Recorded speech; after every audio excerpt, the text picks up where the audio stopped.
കേന്ദ്ര ഗവൺമെൻറ് നൽകുന്ന ഇൻസെൻറ്റീവിന് മാനദണ്ഡം ഏർപ്പെടുത്തിക്കൊണ്ട് സംസ്ഥാന സർക്കാർ നൽകുന്ന ഓണറേറിയം പകുതിയായി വെട്ടിക്കുറച്ചിരിക്കുകയാണ്.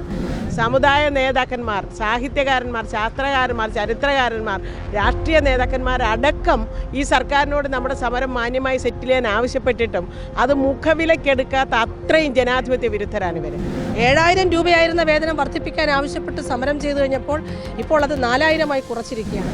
ഈ ഗവൺമെൻറ്റിന് ഈ സ്ത്രീ വിരുദ്ധ നിലപാടെടുത്ത, തൊഴിലാളി വിരുദ്ധ നിലപാടെടുത്ത, ജനാധിപത്യ വിരുദ്ധ നിലപാടെടുത്ത ഗവൺമെൻറ് വോട്ട് ചെയ്യരുത് എന്നുള്ളതാണ് ഞങ്ങളുടെ അഭ്യർത്ഥന. നമസ്കാരം. സെക്രട്ടേറിയറ്റിന് മുൻപിൽ ചരിത്ര സമരം നടത്തിയ ആശാ വർക്കർമാരുടെ സമരം മലയാളികളൊന്നും തന്നെ മറന്നു കാണാൻ സാധ്യതയില്ല. എന്തായാലും ഈ നിയമസഭാ തിരഞ്ഞെടുപ്പ് അടുത്തിരിക്കുന്ന വേളയിൽ ആശാ വർക്കർമാരുടെ നിലപാട് എന്തായിരിക്കുമെന്നുള്ള ചോദ്യമാണ് ഉയർന്നു വരുന്നത്. എന്തായാലും ആശാ ഹെൽത്ത് വർക്കേഴ്സ് അസോസിയേഷൻ്റെ നേതാക്കളും ആശാ വർക്കർമാരുമാണ് ഇവിടെ ഉള്ളത്. യസ്മിനി ഉൾപ്പെടെയുള്ള നേതാക്കളുണ്ട്, ശ്രീ ബിന്ദു ഉണ്ട്. എന്തായാലും യസ്മിനി, എന്താണ് ഈ നിയമസഭാ തിരഞ്ഞെടുപ്പിൽ ആശാ ഹെൽത്ത് വർക്കേഴ്സ് അസോസിയേഷൻ്റെ നിലപാട് എന്താണ്? ഞങ്ങൾ കഴിഞ്ഞ തദ്ദേശ സ്വയംഭരണ തെരഞ്ഞെടുപ്പിൽ പ്രഖ്യാപിച്ചതുപോലൊരു നിലപാട് പ്രഖ്യാപിക്കാൻ നിർബന്ധിതമായിരിക്കുകയാണ്. കാരണം കഴിഞ്ഞ തെരഞ്ഞെടുപ്പ് സമയത്ത് സർക്കാർ, ഈ ഗവൺമെൻറ് തെരഞ്ഞെടുപ്പിന് മുന്നോടിയായി ഇറക്കിയ ഒരു പ്രകടന പത്രികയുണ്ട്. ആ പത്രികയിൽ പറഞ്ഞിരിക്കുന്നത് ആശാ വർക്കർമാർ അടക്കമുള്ള അംഗൻവാടി തൊഴിലാളികൾ, പാചക തൊഴിലാളികൾ അടക്കമുള്ളവർക്ക് 700 രൂപ പ്രതിദിന വേതനമായി അധികാരത്തിൽ വന്നാൽ നൽകുമെന്നായിരുന്നു. അത് 5 വർഷം പൂർത്തിയായിട്ടും നൽകിയിട്ടില്ല. ഞങ്ങൾ സമരം നവംബർ 1-ാം തീയതിയാണ് ഇവിടെ രാപ്പകൽ സമരം അവസാനിപ്പിച്ചത്. അത് കഴിഞ്ഞ് 3.5 മാസം ഉണ്ടായിരുന്നു. ഈ കാലയളവിൽ പോലും നടത്തിയിട്ടില്ല. എന്ന് മാത്രമല്ല, പ്രധാനപ്പെട്ടൊരു കാര്യം, കേന്ദ്ര ഗവൺമെൻറ് നൽകുന്ന ഇൻസെൻറ്റീവിന് മാനദണ്ഡം ഏർപ്പെടുത്തിക്കൊണ്ട് സംസ്ഥാന സർക്കാർ നൽകുന്ന ഓണറേറിയം പകുതിയായി വെട്ടിക്കുറച്ചിരിക്കുകയാണ്.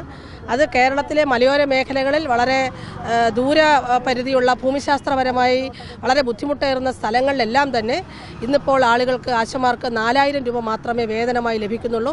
7000 രൂപയായിരുന്ന വേതനം വർദ്ധിപ്പിക്കാൻ ആവശ്യപ്പെട്ട് സമരം ചെയ്തു കഴിഞ്ഞപ്പോൾ ഇപ്പോൾ അത് 4000-ആയി കുറച്ചിരിക്കുകയാണ്. അത് അങ്ങേറ്റത്തെ കടുത്ത അനീതിയാണ്. ഒരു ദിവസം 10-200 രൂപ വണ്ടിക്കൂലി കൊടുത്ത് മലയോര മേഖലയിലുള്ള ആളുകൾ പണിയെടുത്താൽ 140 രൂപ പോലും കിട്ടാത്തൊരു സാഹചര്യമാണ്. അപ്പോൾ ഇത് തിരുത്തണമെന്ന് ആവശ്യപ്പെട്ടുകൊണ്ട് ഞങ്ങൾ നിരന്തരം മന്ത്രിയോടും മറ്റുള്ളവരോടും ആവശ്യപ്പെടുകയൊക്കെ ചെയ്തെങ്കിലും അത് പരിഹരിക്കാൻ ഈ നിമിഷം വരെ തയ്യാറായിട്ടില്ല. ഇത് മാത്രമല്ല, ഗവൺമെൻറ് ഇപ്പോൾ എത്ര കോടി രൂപയാണ് ചെലവഴിക്കുന്നത് ഖജനാവിൽ നിന്ന്? ഞങ്ങളൊരു 100 രൂപയാണ് അന്ന് സമരം ചെയ്തുകൊണ്ടിരുന്ന സമയത്ത് ആവശ്യപ്പെട്ടത്. ഒരു 100 രൂപ വർദ്ധിപ്പിക്കുമെന്ന് ആവശ്യപ്പെട്ടു. അതുപോലും ചെയ്യാത്ത ഗവൺമെൻറ് കോടികളാണ് മുടക്കിയിരിക്കുന്നത്. അപ്പോൾ തീർച്ചയായിട്ടും ഞങ്ങൾ പൊതുസമൂഹത്തോട് അഭ്യർത്ഥിക്കുന്നത്, ഈ ഗവൺമെൻറ്റിന് ഈ സ്ത്രീ വിരുദ്ധ നിലപാടെടുത്ത, തൊഴിലാളി വിരുദ്ധ നിലപാടെടുത്ത, ജനാധിപത്യ വിരുദ്ധ നിലപാടെടുത്ത ഗവൺമെൻറ് വോട്ട് ചെയ്യരുത് എന്നുള്ളതാണ് ഞങ്ങളുടെ അഭ്യർത്ഥന. നേരത്തെ പറഞ്ഞതുപോലെ 100 രൂപ പോലും വർദ്ധിപ്പിക്കാത്ത ഒരു സർക്കാരാണ് നിലവിൽ ഉള്ളത്. അതുകൊണ്ട് തന്നെ ഇക്കഴിഞ്ഞ തെരഞ്ഞെടുപ്പിലെല്ലാം തന്നെ നിങ്ങൾ വീട് കയറിയുള്ള പ്രചരണം നടത്തിയിരുന്നു സർക്കാരിനെതിരെ. ഇപ്രാവശ്യവും അതുണ്ടോ? തീർച്ചയായിട്ടും ഞങ്ങൾ കേരള സമൂഹത്തോട് തന്നെയാണ് അഭ്യർത്ഥിക്കുന്നത്. ഇത്രയും തൊഴിലാളി വിരുദ്ധമായി, സ്ത്രീ വിരുദ്ധമായി, ജനവിരുദ്ധമായി സ്ത്രീ തൊഴിലാളി സമരത്തെ കൈകാര്യം ചെയ്തവർ ഇനിയും തെരഞ്ഞെടുക്കപ്പെടാൻ യോഗ്യരല്ല എന്നവർ തെളിയിച്ചിരിക്കുകയാണ്. ഇപ്പോൾ ഞങ്ങളുടെ സമരം, പ്രത്യക്ഷ സമരം ഞങ്ങൾ നവംബർ 1-ന് അവസാനിപ്പിച്ചു. അന്ന് ഇവിടെ മാധ്യമങ്ങളടക്കം ഞങ്ങളോട് ചോദിച്ചാണ് എന്താണ് ഇനി വരാൻ പോകുന്ന തെരഞ്ഞെടുപ്പ്. ഞങ്ങൾ പറഞ്ഞു തെരഞ്ഞെടുപ്പ് ആകുമ്പം പറയാം. കാരണം സർക്കാരിൻ്റെ മുമ്പിൽ 3-3.5-4 മാസമുണ്ട്. അതിനുള്ളിൽ അവർക്ക് നമുക്ക് അനുകൂലമായിട്ടുള്ള നിലപാട് എടുക്കാം എന്ന് നമ്മൾ പ്രതീക്ഷിച്ചു. പക്ഷേ അവരതിന് തയ്യാറായില്ല. എന്ന് പറഞ്ഞാൽ കേരള സമൂഹം ഒന്നടങ്കം, ഇവിടുത്തെ നികുതിദായകരായ മുഴുവൻ മനുഷ്യരും, സമുദായ നേതാക്കന്മാർ, സാഹിത്യകാരന്മാർ, ശാസ്ത്രകാരന്മാർ, ചരിത്രകാരന്മാർ, രാഷ്ട്രീയ നേതാക്കന്മാരടക്കം ഈ സർക്കാരിനോട് നമ്മുടെ സമരം മാന്യമായി സെറ്റിൽ ചെയ്യാൻ ആവശ്യപ്പെട്ടിട്ടും അത് മുഖവിലക്കെടുക്കാത്ത അത്രയും ജനാധിപത്യ വിരുദ്ധരാണ് ഇവർ.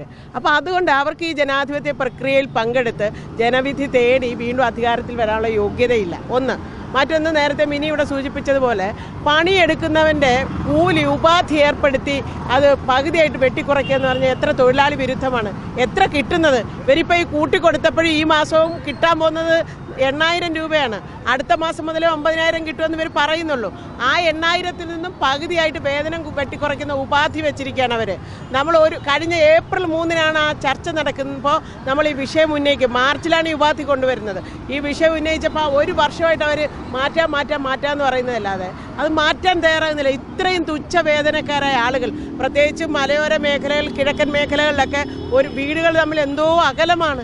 അവർ ഓട്ടോ പിടിച്ചോ വണ്ടി പിടിച്ചോ ഒക്കെ പോകേണ്ടത് അത്ര അകലമാണ്. അത്രയും ദൂരെ പോയി വിവരങ്ങളെല്ലാം ശേഖരിച്ച് കൊടുക്കുമ്പോൾ ഇവർ വെച്ചിരിക്കുന്ന ഉപാധിയുടെ പേരിൽ അവർക്ക് കിട്ടേണ്ടുന്ന ഈ തുച്ഛമായ വരുമാനം പകുതിയായി പിടിച്ചു വാങ്ങിക്കുന്നത് അത് തട്ടിപ്പറിക്കുകയാണ് സർക്കാർ. എത്ര തൊഴിലാളി വിരുദ്ധമാണ്. അപ്പോൾ ഇവർ ഇനിയും തിരഞ്ഞെടുക്കപ്പെടാൻ യോഗ്യരാണോ? ഒരിക്കലുമല്ല. അതുകൊണ്ടാണ് ഞങ്ങളുടെ നിലപാട് ഈ സർക്കാരിന് വോട്ട് ചെയ്യരുതെന്ന് ഞങ്ങൾ ഈ പൊതുസമൂഹത്തോട് ആവശ്യപ്പെടുകയാണ്. പ്രത്യേകിച്ച് ആശാ വർക്കർമാർ, അവരുടെ കുടുംബാംഗങ്ങൾ, അവർക്ക് സ്വാധീനിക്കാൻ കഴിയുന്ന ആളുകൾ, അവരുടെ എല്ലായിടത്തും ഞങ്ങൾ പ്രചരണം നടത്തും. എന്തായാലും 100 രൂപ പോലും വർദ്ധിപ്പിക്കാൻ തയ്യാറാകാത്ത ഒരു സർക്കാരാണ് നിലവിൽ ഇവിടെ ഭരിക്കുന്നത് എന്നുള്ളതാണ്. അതുകൂടാതെ PR വർക്ക് നടത്താൻ കോടിക്കണക്കിന് രൂപ ചെലവഴിക്കുകയും ചെയ്യുന്നു. കൃത്യമായി നിലവിൽ ആശാ വർക്കർമാർക്ക് ശമ്പളം പോലും നൽകാത്ത സാഹചര്യം. ഈ സെക്രട്ടേറിയറ്റിന് മുൻപിലുള്ള സമരം അവസാനിപ്പിച്ചതിന് ശേഷവും കൃത്യമായി ശമ്പളം ലഭിക്കാത്ത ഒരു സാഹചര്യമായിരുന്നു ഉണ്ടായിരുന്നത് എന്നുള്ളതാണ് യാഥാർത്ഥ്യം. ഈ ശമ്പളം ലഭിക്കാൻ സമരം ചെയ്യേണ്ട ഓരോ ദിവസം കൂടുന്നവർ, അതായത് ഓരോ മാസവും ഇവിടെ സമരം ചെയ്യേണ്ട ഒരു സാഹചര്യമാണുള്ളത്. ഇത്തരത്തിലുള്ള ഒരു സർക്കാരിനെ വേണോ വേണ്ടയോ എന്നുള്ള ചോദ്യം ജനങ്ങൾ തന്നെയാണ് തീരുമാനിക്കേണ്ടത് എന്നുള്ള നിലപാടാണ് ആശാ വർക്കർമാരും എടുത്തിരിക്കുന്നത്. എന്തായാലും വരുന്ന തിരഞ്ഞെടുപ്പിൽ സർക്കാർ വിരുദ്ധ വികാരം ആശാ വർക്കർമാരുടെ ഭാഗത്തു നിന്നും ഉണ്ടാകും എന്നുള്ളത് വ്യക്തമാവുകയാണ്. ക്യാമറമാൻ അഖിൽ അശോകിനൊപ്പം അമൽ രുദ്ര, മറുനാടൻ മലയാളി, തിരുവനന്തപുരം.